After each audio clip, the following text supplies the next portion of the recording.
नमस्कार, मी श्रीकांत उमरीकर. आपण पाहतात अॅनलायझर. लाईक करा, शेअर करा, सबस्क्राईब करा. अॅनलायझरचं ॲप डाउनलोड करा.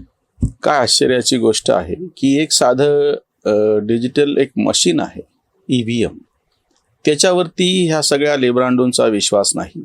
वारंवार त्याच्यावरती आक्षेप घेतला जातो. SIRची प्रक्रिया ऑनलाईन केल्या गेली तर ते फॉर्मॅट विशिष्ट पद्धतीनं का नाही वगैरेवरती टीका केली. हायकोर्टामध्ये, सुप्रीम कोर्टामध्ये केसेस दाखल केल्या गेल्या. वारंवार EVMच्या नावानं बोंबा मारल्या गेल्या. म्हणजे जे डिजिटल नवीन स्वरूपामध्ये आलेली काही माध्यमं म्हणा किंवा काही यंत्र म्हणा, ह्याच्यावरती यांचा विश्वास नाही.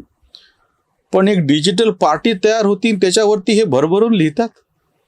आज तर म्हणजे कमाल झाली. एका वर्तमानपत्राने नाव घेत नाही मी, तुम्ही लगेच ओळखतालच ते आपोआपच, की लगेच हेडलाईन केली ती काँक्रूज जनता पार्टी. आणि त्याचं कसं कौतुक आहे तर अभिजित दिपके नावाचा इथला संभाजीनगरचाच पोरगा आहे, आता बोस्टनला असतो. आणि त्यानं ते कसं स्थापन केलं आणि लगे रात्रीतून त्यांना फॉलोअर्स कसे मिळाले. म्हणजे आश्चर्याची गोष्ट अशी की याच वर्तमानपत्राने काही दिवसांपूर्वी कौशल इनामदार यांनी लाभले आम्हास भाग्य बोलतो मराठी, हे कसं सुमार दर्जाचं गाणं आहे, तो सुमार दर्जाचा संगीतकार आहे. आणि समाज माध्यमातून यांची कशी भंबम होती आणि हे सगळे कसे स्वतःला मोठे समजतात, अशा पद्धतीची एक टीका अग्रलेखातून केली होती. म्हणजे समाज माध्यमावर लाभले आम्हास भाग्य बोलतो मराठी हे गाणं गाजलं, व्हायरल झालं, वेगवेगळ्या गायकांनी गायलं, तर त्याला हे सुमार म्हणणार. आणि एक ऑनलाईन डिजिटल पार्टी तयार झाली, तिचं मात्र हे कौतुक पहिल्या पानावरती छापणार. म्हणजे ही काय मानसिकता होऊन बसलेली बघा. ही वर्तमानपत्र, प्रस्थापित वर्तमानपत्र जेव्हा ऑनलाईन मीडिया आमच्यासारख्यांच्या नावानं टिंगलटवाळी करणार. हे काय युट्यूबर आहेत, 2 कौडी के युट्यूबर. म्हणजे या सगळ्या समाज, म्हणजे खरं तर मोदींनी पहिल्यांदा अतिशय प्रभावी पद्धतीने सोशल मीडियाचा उपयोग 2014 मध्ये करून घेतला. उपयोग करून घेतला मी सांगतोय. सोशल मीडियातून स्वतःची इमेज तयार केली असं नाही, इमेज होती, काम केलेलं होतं. मुख्यमंत्री म्हणून त्या गुजरातमध्ये राष्ट्रीय स्वयंसेवक संघाची इतकी 100 वर्षाचं, आता तर 100 वर्ष होत आहेत, पुण्याही पाठीशी आहे. गावोगावी कार्यकर्ते आहेत, प्रत्येक बूथवर काम करणारे, मरमर करणारे कार्यकर्ते आहेत, पक्षाचे पूर्णवेळ कार्यकर्ते आहेत. एवढं सगळं असल्याच्या नंतर मग जेव्हा सोशल मीडियाचा वापर केला तेव्हा त्याचा बेनिफिट झाला. पण उलट झालं नाही की भारतीय जनता पक्ष नावाचा एक सोशल मीडियावरतीच पक्ष स्थापन झाला आणि त्यांचा माणूस पंतप्रधान झाला. काय म्हणजे अपयश. म्हणजे सध्याचे जे राजकीय पक्ष आहेत विरोधातले, ते सगळे कसे फेल आहेत आणि ते काही लढू शकत नाहीत भाजपच्या विरोधात. यांचंच इतकी तळमळ तडफड चाललेली आहे की जेवढी त्या स्वतः पक्षांना सुद्धा नाही. मी तुम्हाला जुनं उदाहरण देतो, त्याच वर्तमानपत्रातलं, नाव सांगत नाही. एक पत्रकार आहेत, नाटककार आहेत, लेखक आहेत, सामाजिक कार्यकर्ते सुद्धा आहेत. त्यांनी असा लेख लिहिला होता की आता भाजपच्या विरोधामध्ये आपल्यालाच उतरावं लागेल. आपल्याला म्हणजे कोणाला? लेख, नट, कलावंत, बुद्धिजीवी, पत्रकार. कारण की हे तर काही करणार नाहीत.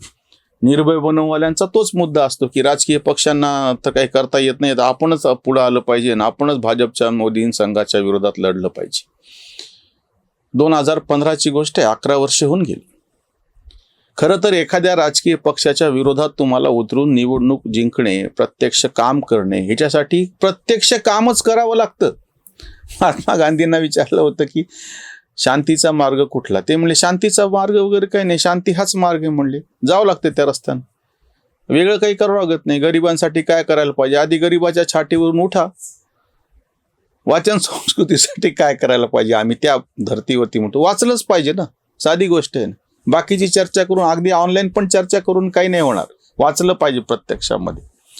भाजपचा राजकीय पराभव करायचा असेल तर प्रत्यक्षामध्ये राजकीय पक्ष स्थापन करून, बळकट करून मेहनत करावी लागेल. परदेशामध्ये दौरे करायचे कधी, आणि काय टाइमपास सारखा पक्ष चालवायचा अशानं काही होत नसतं. मी तुम्हाला अजून एक प्रत्यक्ष उदाहरण सांगतो. जेव्हा इंदिरा गांधी अतिशय बळकट अशा होऊन बसलेल्या होत्या राजकीय परिप्रेक्ष्यामध्ये, त्यांच्या विरोधामध्ये संयुक्त विधायक दल नावाचा एक 69ला प्रयोग राम मनोहर लोहिया यांनी केला होता आणि त्याच्यामध्ये प्रत्यक्ष काँग्रेसमध्येच फूट पडली. पण इंदिरा गांधींनी जो गट आपल्याबरोबर घेतला त्या प्रत्यक्ष काम करणाऱ्या होत्या. बाकीचे सगळे नेते नेहरूच्या त्या सगळ्या काळातले, आणि आता ते फक्त कृतिशील काही उरलेले नव्हते. याचा सगळ्याचा परिणाम हा झाला, फाटाफूट झाली, सगळं झालं. यांनी खूप मोठं काहीतरी आंदोलन केल्याचा आवा आणला, सगळं झालं. पण प्रत्यक्षात 71ला इंदिरा गांधी थम्पिंग मेजॉरिटीनं निवडून आले. बांगलादेशचा तुकडा पडलेला होता, दुर्गा नावाची इमेज त्यांच्या भोवती तयार झालेली होती. आता त्यांना हरवणं शक्य नाही म्हणल्याच्या नंतर जवळपास सगळेच राजकीय पक्ष हतबल झालेले असताना जयप्रकाश नारायण सारख्यांचा एक चेहरा पुढे आला. तेव्हा तर काय सोशल मीडिया वगैरे नव्हता. जयप्रकाश नारायण खरं प्रत्यक्ष काम केलेला कार्यकर्ता, मूळचा काँग्रेसी असलेला, स्वातंत्र्य लढ्यातला ज्येष्ठ सेनानी, असा प्रत्यक्ष रस्त्यावरती उतरला. त्याचा फायदा घेऊन सत्तांतर झालं, पण ह्यांना ते टिकवता नाही आलं ना. 2.5 वर्षात तो प्रयोग फसला. जनता पक्ष आणि आणीबाणीवरती सगळे बोलतात, पण नंतर काय झालं याच्याबद्दल नाही बोलत. 2.5 वर्षात तो प्रयोग फसला. 80ला पुन्हा इंदिरा गांधी निवडून आले. म्हणजे सिद्ध हे झालं की तुम्ही अशा पद्धतीनं एखाद्या राजकीय पक्षाच्या विरोधात काही करणं असेल तर ते मूलगामी स्वरूपात करावं लागतं. तात्पुरतं काही केलं तर एखाद्या वेळेस तेवढ्यापुरतं यश मिळू शकतं, पण ते जास्त काळ टिकतच नाही. हे आणीबाणीच्या प्रयोगाच्या नंतर, इतका मोठा अन्याय केल्याच्या नंतर जनता पक्ष नावाचा पक्ष तयार झाला. त्याला तो किती 2-2.5 वर्षामध्ये विखुरला गेला सगळ्यांच्या समोर आहे. पण त्याच वेळेस काय करायला पाहिजे ह्याचं प्रत्यक्ष उदाहरण भारतीय जनता पक्ष नावाचा एक पक्ष एप्रिल 1980ला स्थापन झाला. मूळचा जनसंघ जो जनता पक्षात विलीन झालेला होता. एखाद्या राजकीय पक्षाला हरवण्यासाठी प्रत्यक्षात काय आणि कसं काम करावं लागतं ह्याचं उदाहरण स्वतः भारतीय जनता पक्षच आहे ना. 1980 6 एप्रिल 1980ची स्थापना आहे आणि प्रत्यक्षात त्यांना संसदेमध्ये स्वतःचं बहुमत मिळालं मे 2014ला. किती वर्ष झाले? 34-35 वर्ष लागले त्या सगळ्याला. म्हणजे तुम्ही कल्पना करा, एखाद्या राजकीय प्रस्थापित मोठ्या पक्षाला, काँग्रेस तेव्हा हरलं, पुन्हा 80ला आलं, 84ला आलं, 89ला हरले तरी सगळ्यात जास्त खासदार त्यांचे होते, 195-97 खासदार होते. पुन्हा 2000 म्हणजे 1991ला पुन्हा काँग्रेसच आली. 96ला काँग्रेस हरली, काँग्रेसच्या पाठिंब्यावरची सरकार आली, वाजपेयींचे सरकार आलं. परत 2004ला UPAच्या नावाखाली काँग्रेसच सत्तेवर आली, 2014 पर्यंत टिकली. म्हणजे तुम्ही कल्पना करा, काँग्रेसच्या विरोधामध्ये एप्रिल 1980ला स्थापन झालेला पक्ष, त्याला तडजोड करत स्वतःचं बहुमत नव्हतं तरी 6 वर्षे वाजपेयीच्या नावानं सत्ता मिळाली. पण दीर्घकाळ एकाच पद्धतीने संघर्ष केल्याच्या नंतर, जमिनीवर कार्य केल्याच्या नंतर कुठं सत्ता बदल झाला निर्णायकरित्या 2014ला. आणि ह्या सगळ्यांना असं वाटतं की रात्रीतून काल पक्ष स्थापन केला, ऑनलाईन त्याला इतके फॉलोअर्स मिळाले की संपलं. वर्तमानपत्रात समोर एवढ्या मोठ्या त्याचे काय मथळे देऊन मोकळे झाले. आत्ता मी स्वतः 2011ला फेसबुकचं अकाउंट काढलेलं, म्हणजे 15 वर्षापासून मी स्वतः सोशल मीडिया, माझा ब्लॉग, त्याच्यानंतर गेल्या 5 वर्षापासून ही व्हिडिओ सगळं करतो. पण तरीही मी तुम्हाला सांगतो, म्हणजे सोशल मीडियावरूनच मी तुम्हाला हे सांगतो, सोशल मीडिया सर्व काही नाही. मूलतः तुम्हाला काम करावं लागतं. आम्ही इथं व्हिडिओ करतो ही माहिती गोळा करण्याच्यासाठी, आमच्याकडे काही फार मोठी टीम आहे वगैरे असं काही नाही. वर्तमानपत्र आणि बाकीचे सगळे जे ज्ञानाची साधनं आहेत, माहितीची साधनं आहेत, तीच गोळा पाहावी लागतात. मी तुम्हाला दाखवण्यासाठी काही ना आज मुद्दाम हे वर्तमानपत्र आणलेले. मी रोजचे 5 वर्तमानपत्र घेतो. हे इंडियन एक्सप्रेस, इंग्रजी 3, त्याच्यानंतर हे लोकसत्ता, त्याच्यानंतर हे द हिंदू, त्याच्यानंतर हे टाइम्स ऑफ इंडिया आणि दैनिक भास्कर. म्हणजे 1 मराठी, 1 हिंदी आणि 3 इंग्रजी वर्तमानपत्र मी रोजचे घेतो. आजही छापलेले पेपर घेतो, ऑनलाईन नाही, प्रत्यक्षामध्ये. त्याच्यानंतर राष्ट्रीय वाहिन्या हिंदी आणि इंग्रजी ज्या आहेत त्या किमान 2 ते 2.5 तास काल रात्री बसून ऐकणे, म्हणजे आजची व्हिडिओ करण्यासाठी, माहिती गोळा करण्यासाठी. आणि याच्याशिवाय आजूबाजूला जे काही चाललंय ते सजगपणे पाहणे. नुसतं ऑनलाईन येऊन असं नका समजू तुम्ही. प्रत्यक्ष काम आजही करावं लागतं, ह्याला दुसरा कुठलाही काहीही पर्याय नाही. राजकीय पक्ष स्थापन करायचा असेल तर प्रत्यक्ष अधिकृतरित्या पक्ष स्थापन करणे, तो सगळं चालवणे, त्याचं सगळं उठारेटा करणे, आणि इतकं केल्याच्या नंतर 34 वर्ष लागतात सत्ता मिळवायला. हे भारतीय जनता पक्षाचं उदाहरण देऊन मी तुम्हाला सांगतो. हे काहीच लक्षात न घेता कोणीतरी बाहेरच्या देशामध्ये बसलेले, आणि ह्याचे जे पाठिंबे ते देणारे सगळे बाहेरचे आहेत, हे अकाउंट बाहेरचे आहेत, त्यांच्यावरती सरळ कारवाई करता येत नाही. आणि हे काय म्हणणार, बेरोजगारांचा प्रश्न आहे आणि सरकारने त्याचं हे केलं पाहिजे. सरकार काय नोकरी देण्याचा कारखाना, इतकी ते ह्यांची समज आहे. जो बेरोजगाराचा प्रश्न आहे, आम्ही मूलभूतरित्या 1980लाच सांगतो आहोत. शेतकरी संघटनेची जेव्हा स्थापना झाली तेव्हा भीक नको हवे घामाचे दाम, आणि शेतीमालाला उत्पादन खर्चावर आधारित रास्त भाव मिळाला पाहिजे. कशामुळे भाव मिळाला पाहिजे? कारण की सगळ्यात जास्त लोकसंख्या ही शेतीवर अवलंबून आहे. सगळ्यात जास्त रोजगार हा फक्त आणि फक्त शेतीतच मिळू शकतो. आज सुद्धा भारतासारख्या देशामध्ये आजही 60% लोक हे शेतीवरतीच अवलंबून आहेत. मग जर तुम्हाला जास्तीत जास्त लोकांना, अभिजित दीपके सारख्यांना, ह्या तथाकथित विद्वान पत्रकारांनी एक साधा प्रश्न विचारायचा, बेरोजगाराचा प्रश्न विचारशील तर बेरोजगाराच्या मुळाशी काय आहे? कागदोपत्री डिग्री हे बेरोजगारीचं मूळ नाहीये. सगळ्यात जास्त रोजगार देणारी शेती व्यवस्था, तिचं तुम्ही सगळ्यात जास्त कुपोषण, काय म्हणता येईल तिला, शोषण केलं, उपेक्षा केली. परिणामी तिथून लोकांना मायग्रेट होणं, स्थलांतर होणं भाग झालं, आणि त्याच्यातून बाहेर गेलेल्या लोकांना दुसरीकडे काही उपलब्ध नाहीये, ही त्याच्यातली शोकांतिका आहे. अभिजित दीपकेला हे कळत नाही, हे मी समजू शकतो. 30 वर्षाचा पोरगा आहे तो. पण हे त्याच्यावरती लिहिणारे संपादक तर तथाकथित बुद्धिवंत आहेत ना. त्यांच्या विचाराची श्रीमंती, विचाराने हे कुबेर असलेले इतके बौद्धिकदृष्ट्या दरिद्री कसं काय, की त्यांना असं नाही प्रश्न विचारावा वाटत की बेरोजगारीची समस्या मूळ आहे, पण ती डिग्रीमध्ये नाहीये. कागदोपत्री डिग्र्या भरपूर होऊन बसलेल्या आहेत. अरे तुला डिग्री घ्यायला तिकडे जावं का लागलं मुळात? जो रोजगार आम्ही कालही लातूर पॅटर्नच्या नावानं एक व्हिडिओ आज सकाळीच टाकलेला आहे. त्याच्यामध्ये चुकून एक ब्रह्मचार्य आश्रमला मी संन्यास आश्रम म्हणलेलं आहे, की जेव्हा विद्यार्थी शिकायला जातो तेवढी एक दुरुस्ती तुम्ही आवर्जून करून घ्या. त्याच्यामध्ये लातूर पॅटर्न म्हणजे रट्टा पॅटर्न, ह्याचा मी आवर्जून त्याच्यावरती टीका केलेली. त्याच्यामध्ये गावगाड्याची जी व्यवस्था होती, जी सगळी शेतीवर अवलंबून होती, 12 बलुतेदार आणि 18 आलुतेदार, ही व्यवस्था मोडली. हे आमच्या बेरोजगारीचं मूळ कारण आहे. मग ते तुम्ही समजून घेणार की नाही? हे जे सगळं सर्व्हिस सेक्टर होता, बलुतेदारी व्यवस्था, त्याच्यामध्ये जास्तीत जास्त लोक समाविष्ट झालेले होते. शेतीवरती सगळ्यात जास्तीत जास्त लोकांना काम होतं, आणि ही सगळी तुम्ही मोडकळीस टाकली. हे भारतातल्या बेरोजगारीचं मूळ आहे. हे असं काहीतरी सांगणार, बाकीचे अर्धवट सांगणार. बरं, आज सुद्धा मूलभूत काम करणारे लोक आहेत का? आहेत ना. मी मुद्दाम तुम्हाला दाखवायला एक पुस्तक आणलेलं आहे. हे एक मागोवा नावाचं पुस्तक आहे. शिवाय ह्याचं मी तुम्हाला फोटो पण स्क्रीनवरती दाखवतो. मराठी भाषेच्या प्रमाण लेखनाचा इतिहास. डॉक्टर नागेश अंकुश म्हणून तरुण पोरगा आहे. इथल्या सरस्वती भुवन शिक्षण संस्थेमध्ये तो काम करतो, आणि त्यानं अतिशय मेहनतीनं 5-7 वर्ष ह्याच्यावरती मेहनत घेऊन मराठी प्रमाण, लिखाण, व्याकरण ह्या सगळ्याचा अभ्यास करून हे पुस्तक सिद्ध केले. त्याच्यासाठी जी बैठक करावी लागली, त्याच्यातून त्याला पाठीचं दुखणं झालं.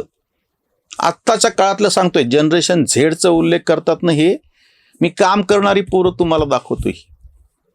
ईश्वर घोरपडे नावाचा अगदी तरुण गायक आहे, 30-32 वर्षाचा. ग्वाल्हेर घराण्याची अप्रतिम अशी गायकी तो गातो. इकडचाच मराठवाड्यातलाच पोरगा, लातूरकडचा. आणि अभिषेकी बुवांच्या जन्मशताब्दी त्याच्या निमित्ताने त्यांची काही मूळ गाणी, बंदिशी, कोकणी गाणी, असं सगळं करून त्याच्यावरती अतिशय मेहनतीनं काम करतोय. नवीन पोरगा. मी तुम्हाला अशी कितीतरी उदाहरण देऊ शकतो आत्ताच्या काळातली. हे ऑनलाईन मिरॅकल्स नाही आहेत, प्रत्यक्ष काम करणारी पोरं आहेत ही त्या क्षेत्रामध्ये. मी फक्त एक तुम्हाला माझा संबंध आहे म्हणून कलेच्या क्षेत्रातली, साहित्याच्या क्षेत्रातली फक्त 2 उदाहरणं मी तुम्हाला सांगितली. आजही प्रत्यक्ष काम करणारी जमिनीवरती वेगवेगळ्या पद्धतीनं कितीतरी क्षेत्रातली लोक आहेत. तशीच राजकीय क्षेत्रातली सुद्धा आहेत. मग असं सगळं असताना तुम्हाला ज्या भाजपचा पराभव करता येत नाही, आणि त्याला समांतररित्या काय करायचं 11 वर्षापूर्वी लिहिलेला या वर्तमानपत्रातला एका पत्रकार मित्राचा लेख आहे, की आता आम्ही साहित्यिक, कलावंत, विचारवंत पत्रकार यांनीच कसं पुढं आलं पाहिजे. काहीच पुढं आलेले नाहीत गेल्या 11 वर्षामध्ये. एका लोकसभेच्या इलेक्शनमध्ये 2-4-5-15 सभा नाही घेतल्या की निर्भय बनववाल्यांचं सगळं शक्तिपात झाला आणि गर्भ गाळून बसले ते. आता कुठंच नाही येते. त्याच्यानंतरच्या विधानसभेच्या निवडणुका झाल्या, नगरपालिका झाल्या, महानगरपालिका झाल्या, जिल्हा परिषद झाल्या, गायब झाले, संपली त्यांची शक्ती.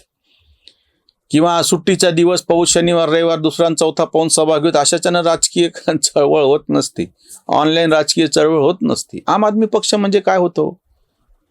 त्या अण्णाच्या आंदोलनाचा फायदा घेतला. त्याच्या तरी पाठीशी काहीतरी आंदोलन होतं प्रत्यक्षात, म्हणून त्यांना काही काळ का होईना दिल्लीची सत्ता आणि अजूनही त्या पंजाबची सत्ता मिळालेली. आम्ही त्यांच्यावर टीका किती करू, पण ते झालं नाही ना. भारतभर टिकू नाही शकलं ना. ऑनलाईनच होतं ना सगळं. ऑनलाईन देणग्या द्या, असं करा तसं करा सगळं. ज्यांचं ऑनलाईन म्हणजे ऑनलाईन व्यवस्थेवरती एरवी ते टीका करतात, EVM सारख्या यंत्राच्या नावानं बोंब मारतात, सोशल मीडियामध्ये आम्ही जेव्हा काही काम करतो तेव्हा आम्हाला सगळ्यांना टीकेची झोड यांच्याकडून उठवली जाते आणि तेच लोक अभिजित दीपके सारख्याने काँग्रेस जनता पार्टी काढली की त्याच्यावरती भरभरून लेख लिहायला लागले. म्हणजे काय दुर्दैव आहे, काय म्हणता येईल त्याला, काय विरोधाभासी. मी तुम्हाला लिहून देतो. असले हे सगळे जे फंडे आहेत ऑनलाईन आणि त्याचे वगैरे हे काहीही टिकणारे नाहीत. याही लोकांना जर खरंच राजकीय पर्याय भाजपला उभा करायचा असेल तर मूलभूत जमिनीवर येऊन काम करावं लागेल. त्या बलाढ्य अशा सत्तेच्या विरोधामध्ये तुमच्याकडं किती रिसोर्सेस आहेत, पैसे आहेत, ताकद आहेत, त्याच्यापेक्षा मूळ निष्ठा किती आहे. एखाद्या प्रश्नावरती खरंच मूलभूत प्रश्न घेऊन जर ह्यांना एवढं काँग्रेस जनता पार्टी काढायची होती तर आत्ता साखरेच्या निर्यात बंदीचा गंभीर विषय होता. कांद्याचे भाव कोसळलेले आहेत त्याचा एक गंभीर विषय होता. का नाही त्याच्याबद्दल एक साधं ट्विट तरी यांना करावं वाटलं. बेरोजगार आणि बाकीचं बोलत असताना ग्रामीण भागातल्या शेतीच्या उपेक्षेमुळे ग्रामीण भागातल्या तरुणांची जी सगळी घुसमट आणि कोंडमारा होऊन घेतला त्याच्याबद्दल का नाही बोला वाटलं ह्यांना. हे कारणच असं आहे की हे निव्वळ वरवरचं आणि बाकीच्या गोष्टी त्याच्यावर नादी लागलेले आहेत. आम्ही स्वतः सोशल मीडियामध्ये यशस्वीरित्या गेल्या 6 वर्षापासून हे चॅनल चालवत आहोत. मॉनिटाईज झालेलं आहे ते. इथे 4 जणांचे पोट त्याच्यावरती भरतायत आणि ते करूनही सांगतो की कुठल्याच गोष्टीमध्ये मूळ मेहनत करायला पर्याय नाही. नुसतं ऑनलाईन केल्यानं हा जो डर्टी गेम चालू आहे आपल्या संविधानावरती हल्ला करायचा. म्हणून म्हणलं ना की ही जी काँग्रेस जनता पार्टी आहे हा फक्त ऑनलाईन डर्टी गेम आहे. फक्त मूलभूत ह्यांना काही करायचं आहे असं आता तरी दिसत नाही. पुढं जर काही केलं तर स्वागत आहे. भारतीय चौकटीत, भारतीय व्यवस्थेत, भारतीय संविधानाप्रमाणेच काम करावं लागेल. तुम्हालाही निवडणुका लढवावं लागतील. बूथवरती माणसं नेमावे लागतील. गल्लोगल्ली फिरावं लागेल. मतदार याद्यांमध्ये आपली लोकांची नावं कशी येतील हे सगळं बघावं लागेल. आणि ते केल्याच्या नंतर कुठं यश मिळण्याची शक्यता आहे, मिळेल असं नाही. म्हणून मी उदाहरण सांगितलं. काँग्रेसची पण स्थापना 1885ला झाली होती आणि स्वातंत्र्य मिळालं 1947ला. निवडणुका वगैरे नंतरची गोष्ट आहे. भारतीय जनता पक्षाची स्थापना ह्या नावानं 1980ला झाली पण काम तर 51 पासून चालू होतं जनसंघ नावानं. तेव्हा कुठं 2014मध्ये सत्ता मिळाली. 2 दिवसात पक्ष काढून त्याचे फॉलोअर मिळवून त्याचे बातम्या वर्तमानपत्रात केल्यानं फक्त बातम्या होतील, बाकी काही निष्पन्न होणार नाही. इथंच थांबूया. धन्यवाद. स्वधर्म जागृतीचा विधायक बुरुज.